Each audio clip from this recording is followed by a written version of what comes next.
Pour tout ce qu'on aime de la technique et des combats dans la cage, il y a toujours une intrigue qui entoure le mysticisme des coulisses d'un show de MMA. Pour avoir participé à l'organisation d'une poignée d'événements maintenant, je dois dire qu'il y a toujours une atmosphère saisissante en coulisses et plus particulièrement autour des vestiaires des combattants. Avec autant d'ego et d'émotions réunis au même endroit, il est plutôt courant que les esprits s'échauffent et même si généralement les choses en restent aux mots,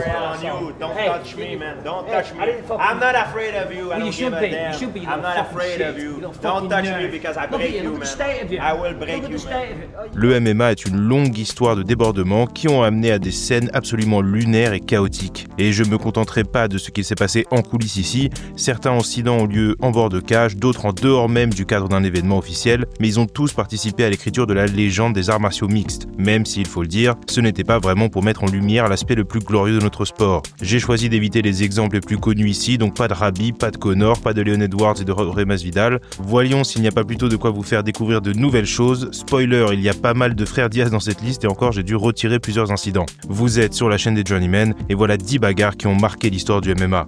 Numéro 10, Pentagone Combat 1997. Bâti autour de la rivalité bouillante entre les pratiquants du lutte livrée et de jiu-jitsu sur la scène brésilienne, un aveugle aurait pu voir que le Pentagone Combat 1997 allait sûrement mal se finir. Côté lutte livrée, on comptait sur cet événement pour laver l'affront qu'avait été le Desafio en 1991, un tournoi durant lequel il s'était fait surclasser par les représentants du jiu-jitsu brésilien. 6 ans plus tard, la rivalité est encore chaude et tout le monde a ses yeux rivés vers le combat principal de la soirée, un clash opposant Renzo Gracie à Eugenio Tadeu. Les tensions étaient palpables et malgré les recommandations d'absolument tout le monde avec un cerveau fonctionnel, les organisateurs de la soirée décident de ne pas renforcer la sécurité de l'événement. Une décision qu'ils vont regretter amèrement parce que la soirée déjà sold out voit débarquer bien plus de spectateurs qu'il n'y avait de place. C'est les représentants de la lutte à livrer s'estimant lésés par le nombre de billets que l'organisation leur a réservé qui ont un petit peu laissé les choses se faire. Les organisateurs ont même proposé à Renzo Gracie d'annuler le combat quelques minutes avant qu'il ne démarre, ce qu'il a bien sûr refusé. Et alors que le combat principal commence, les fans se rapprochent petit à petit de la cage et tout le monde comprend qu'on est à rien du chaos total. Alors que Tadeu reprend le contrôle de l'affrontement, un fan escalade la cage et l'arbitre Paolo Barrocha stoppe le combat. Il n'en a pas fallu plus pour qu'une véritable émeute éclate dans le gymnase. Les fans balancent des chaises à droite, à gauche, Renzo Gracie se mange des coups de pied et des coups de poing et puis d'un coup, les lumières s'éteignent. Dans le noir complet, la police tente de reprendre le contrôle de la situation et pour ce faire, un officier tire une balle, espérant que cela stoppe le chaos ambiant. Entendre des coups de feu alors que je suis dans une salle plongée dans le noir n'aurait pas cet effet-là sur moi, mais passons. Il a fallu plusieurs dizaines de minutes à tout ce beau monde pour se calmer et le lendemain de la soirée, le maire de Rio a banni les événements de Vale Tudo, un ban qui durera plus de 10 ans. Numéro 9, Nick Diaz contre Joe Riggs. La première apparition, mais pas la dernière des frères Diaz dans cette liste. Nous sommes en 2006, Ned Diaz n'a que 2 combats professionnels à son actif, mais son frère Nick fait déjà partie de l'UFC. Il était loin du statut légendaire qu'il allait acquérir avec le temps, mais c'est précisément ce genre d'histoires assourdissantes qui ont aidé à écrire sa légende. Lors de l'UFC 57, Nick affronte Joe Riggs. Dans l'octogone, pas vraiment de controverse, Joe domine le combat assez largement, et même si l'affrontement était brutal, il en était clairement le vainqueur. Dans 99% des cas, c'est là que se termine l'histoire, mais pas cette fois-ci. Joe Riggs est immédiatement transporté à l'hôpital et Nick l'y rejoint accompagné de son frère quelques minutes plus tard. C'est à ce moment-là que les deux adversaires du soir se croisent de nouveau. Joe Riggs était allongé sur une civière lorsque les frères Diaz l'interpellent et l'insultent. Joe ne se laisse pas faire, évidemment, et les commentaires continuent de fuser jusqu'au moment où Riggs aurait été jusqu'à la chambre d'hôpital où Nick était en train d'être installé et lui aurait crié qu'avec 2 défaites de suite à l'UFC, il était temps pour le frère Diaz d'aller combattre dans une autre promotion. Une insulte que Nick n'a visiblement pas appréciée puisqu'il a décidé de démarrer un 4e round au milieu de l'hôpital. Selon les récits de ce moment légendaire, les 2 hommes auraient commencé à se battre extrêmement brutalement jusqu'à finir dans un placard à balai. Nate aurait aussi participé à l'action et lorsque les policiers sont intervenus, ils auraient laissé Nick Diaz tranquille parce qu'ils en étaient fans. Une histoire hallucinante sur le papier qui est pourtant confirmée par absolument tous les protagonistes et témoins. Les frères Diaz n'en étaient pas à leur coup d'essai et ce n'était pas fini comme on va le voir plus tard. Numéro 8, Colby Covington contre Fabricio Werdum. Cette altercation n'était pas la plus violente de toutes, mais un élément l'a rendu si unique que j'étais obligé de l'inclure. En 2017, la relation entre Colby Covington et l'entièreté du Brésil s'est un petit peu détériorée à vitesse grand V lorsque le poids welter a décidé d'insulter le pays entier alors qu'il venait tout juste de battre des Mien Maia à Sao Paulo.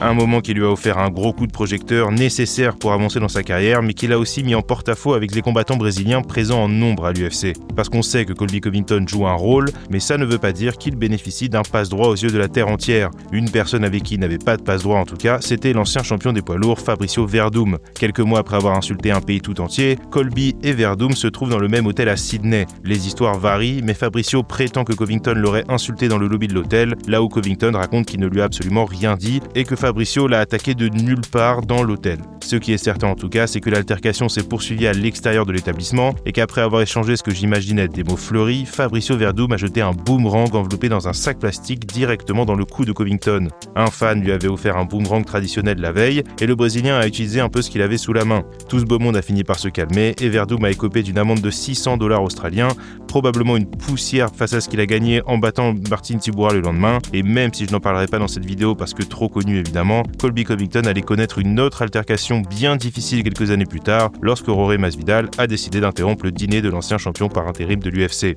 Numéro 7, Strikeforce Nashville. Voilà un autre incident qui inclut les frères Diaz, même si cette fois-ci, ils ne sont que partiellement fautifs dans l'histoire, c'est déjà un petit peu mieux. Le Strikeforce était à Nashville pour une défense de ceinture de Jake Shields contre Dan Anderson. Cette carte était d'ailleurs colossale, avec le très attendu combat entre Gilbert Melendez et Shinya Aoki et la prise de pouvoir de King Mo contre Gegard Mousasi. Mais quoi qu'il ait pu se passer avant le combat principal, rien n'aurait jamais pu éclipser ce qui allait conclure la soirée. Alors que Jake Shields célèbre sa victoire, dans son interview d'après-combat, il est interrompu par Jason Miller. Miller et Shields s'étaient affrontés l'année précédente et Jason est venu demander une revanche contre le champion. Le problème, c'est que Jake Shields n'avait aucune envie d'affronter Jason Miller une seconde fois et qu'il a très mal pris que ce dernier vienne lui voler son moment. Avec son coéquipier Gilbert Melendez, ils ont repoussé Jason Miller, mais c'est à ce moment-là que les frères Diaz entrent en lice. Nick a envoyé un coup qui a déclenché une bagarre générale et c'était le chaos total. Je dois dire que ça faisait beaucoup de monde pour tabasser un seul homme qui était monté seul sur la cage et il a fallu que le coin de Dan Anderson intervienne avec la sécurité pour que les choses se calment. Les conséquences ont été dramatiques en revanche, car le Strikeforce était diffusé sur le câble pour la première fois à l'occasion de cet événement à Nashville, mais pour la dernière fois aussi, car la CBS a rompu son contrat avec la promotion après cet incident. Jake Shields et le Strikeforce ont accepté une rupture contractuelle à l'amiable quelques mois plus tard, mais encore une fois, cette bagarre est aujourd'hui essentiellement rattachée à la dense histoire des frères Diaz. Numéro 6, Tito Ortiz et Lee Murray en boîte de nuit. Si vous êtes familier avec Lee Murray, vous savez que vous êtes sur le point d'entendre une sacrée histoire. Lee était un combattant du début des années 2000 qui, même au sein du cercle des combattants de MMA, avait la réputation d'être l'homme le plus effrayant de chaque pièce dans laquelle il mettait les pieds. Pour ce qui est de la suite de sa vie, il est actuellement en prison pour avoir participé au plus grand braquage de l'histoire du Royaume-Uni en 2006. Autant dire qu'on était sur un sacré morceau, et Tito Ortiz l'a un petit peu appris à ses dépens. Après l'UFC 38 en 2002, plusieurs combattants se rendent dans une boîte de nuit à Londres pour célébrer. Après quelques verres bien corsé, un ami de Tito Ortiz fait semblant d'étrangler Pat Miletich pour faire rire la galerie. Un homme que ça n'a pas fait rire en tout cas, c'est Lee Murray. Ce dernier n'aurait pas compris qu'il s'agissait d'une blague et le ton serait monté très rapidement. Une bagarre a alors éclaté entre deux groupes, au milieu desquels Tito Ortiz et Lee Murray se sont pris à partie. Matthews et Pat Miletich racontent tous deux que Tito a essayé de mettre un crochet à Lee Murray qu'il aurait évité avant de massacrer Ortiz, allant jusqu'à le mettre KO et le piétinant violemment plusieurs fois après coup, juste pour la bonne mesure. Tito serait resté raide pendant plusieurs minutes avant de reprendre ses esprits. Évidemment, Tito Ortiz a démenti cette version plusieurs fois, il faut dire qu'il avait énormément d'ego, mais qu'il était surtout champion du monde d'une catégorie au-dessus de Murray qui n'était qu'un combattant de la scène régionale anglaise à l'époque. Au vu du nombre de personnes qui vont dans le même sens sur ce qu'il s'est passé ce soir-là, je crois bien que Tito a effectivement vu les étoiles à Londres. Numéro 5, UFC Mexico 2019.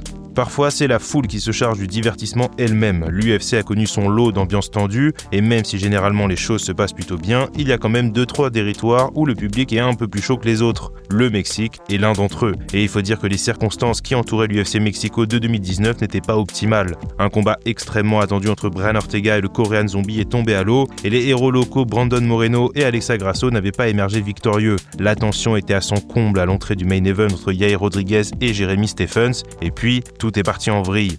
Au bout de seulement 15 secondes, Yair met ses doigts dans les yeux de Jeremy Stephens et le combat est stoppé sur le champ. Herb Dean donne à Stephens le temps nécessaire pour voir si la situation allait s'améliorer, mais à chaque seconde qui passait, la foule devenait de plus en plus pressante. Lorsque Herb a mis officiellement un terme au combat, le public s'est déchaîné, les fans jetaient des bouteilles dans l'octogone, des chaises volaient dans tous les sens, le tout un peu étrangement encouragé par Yair Rodriguez qui semblait presque galvaniser la foule depuis la cage. C'était une situation très complexe, Stephens a dû être escorté hors de la salle, les commentateurs se sont réfugiés sous leur bureau et cet incident a entraîné une absence de l'UFC au Mexique pendant 5 ans.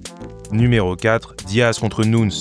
Il vous avait manqué, c'est le retour des frères Diaz. Nick Diaz et KG Nunes s'étaient affrontés une première fois en 2007 à l'Elite XC. Après un round très dur, le docteur avait déclaré Nick inapte à reprendre le combat, ce qui l'avait laissé dans une colère noire, lâchant un doigt d'honneur au médecin avant de quitter la salle sous les huées de la foule qui voulait voir le combat continuer. Les deux hommes figurent sur la même carte quelques mois plus tard et ce qui devait arriver arriva. Alors qu'il a défendu sa ceinture contre Yves Edwards, KG Nunes voit débarquer Nick Diaz dans l'octogone, ce qui ne doit jamais être une expérience très agréable. Ce dernier demande une revanche contre Nunes pour la ceinture et KG n'a pas particulièrement l'air emballé par leur proposition. Nick s'empare du micro, lui lâche son très fameux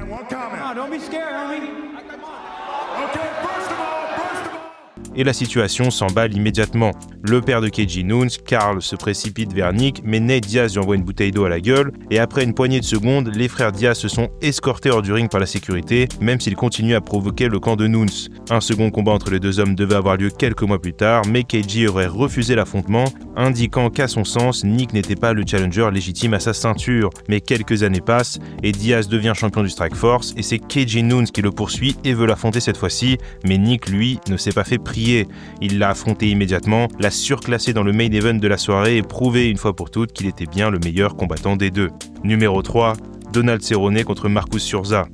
L'altercation entre Donald Cerrone et Marcus Surza est toujours un peu mystérieuse à certains égards, mais plusieurs témoignages depuis l'incident ont aidé à mettre un peu de contexte sur ce qui a amené les deux hommes à en venir aux mains. Marcus Surza devait combattre en main event d'une soirée de l'Evolution Combat Sport en 2010 au Nouveau-Mexique. Alors que la soirée se déroule comme prévu, il est annoncé au public présent ce soir-là que le combat principal est annulé car Surza n'est plus apte à combattre. Une annonce qui aurait pu passer complètement inaperçue jusqu'à ce que les raisons de son retrait soient mises en lumière quelques mois plus tard. Marcus et Donald Cerrone se seraient croisés en coulisses et en seraient venus aux mains après 2 ou 3 provocations. Un coup de poing de Donald aurait lacéré l'œil de Marcus, le forçant à se retirer du combat. C'était très étrange parce qu'en surface, il n'y avait aucun passif entre les deux hommes et surtout, Donald Cerrone était déjà un combattant clé du WEC sur le point de rejoindre l'UFC qui avait peut-être autre chose à faire que de s'embrouiller dans un petit show régional. Et puis, on a commencé à délier l'histoire. Pendant longtemps, les fans ont cru que c'était une banale histoire d'entraînement. Marcus Surza était venu s'entraîner plusieurs fois au Jackson Week MMA et ça ne s'était visiblement pas bien placé puisqu'il avait plusieurs fois eu des commentaires désobligeants envers la salle.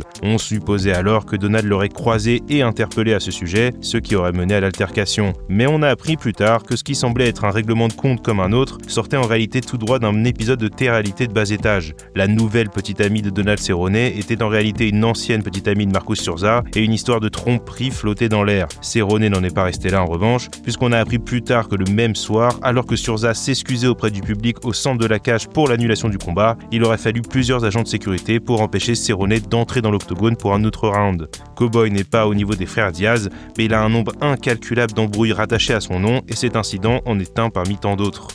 Numéro 2, Coleman contre Rua.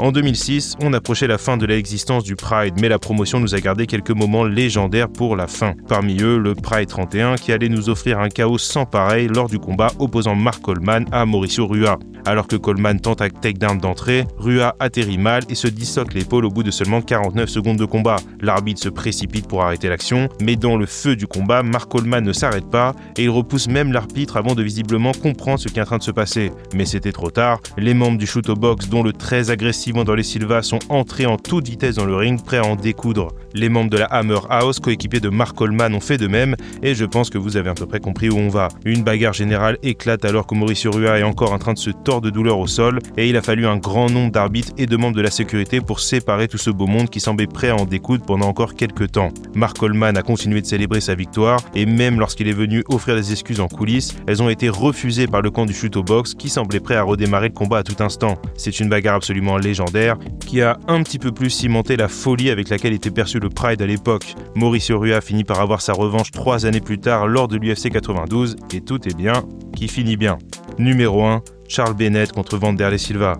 Si vous connaissez Charles Bennett, vous savez que le surnom de Crazy Horse ne lui a pas été attribué au hasard. Charles a marqué l'histoire du MMA par son excentrisme et il y a un nombre d'histoires absolument délirantes rattachées à son nom. L'une des plus folles de toutes est celle de son clash avec Wanderlei Silva et son coach Cristiano Marcelo dans les coulisses du Pride Showcase 2005. Wanderlei et Charles partageaient un vestiaire ce soir-là et alors que Bennett revenait de sa victoire contre Ken Kaneko, les choses se sont immédiatement enflammées. Charles aurait insulté Marcelo et après s'être jeté sur le Brésilien, il s'est fait soumettre totalement inconscient au milieu du vestiaire. On a une vidéo de cet incident qui est absolument légendaire, mais d'après Charles à l'époque, il manquait quelque chose de vital dessus. Parce qu'après que la vidéo ait été coupée, il prétend qu'il s'est relevé et a littéralement mis KO Wanderlei Silva. Pendant des années, cette information a hanté Internet et elle a été démentie par le Shoot au Box, mais en 2020, Wanderlei a admis que c'était vrai dans une interview en portugais.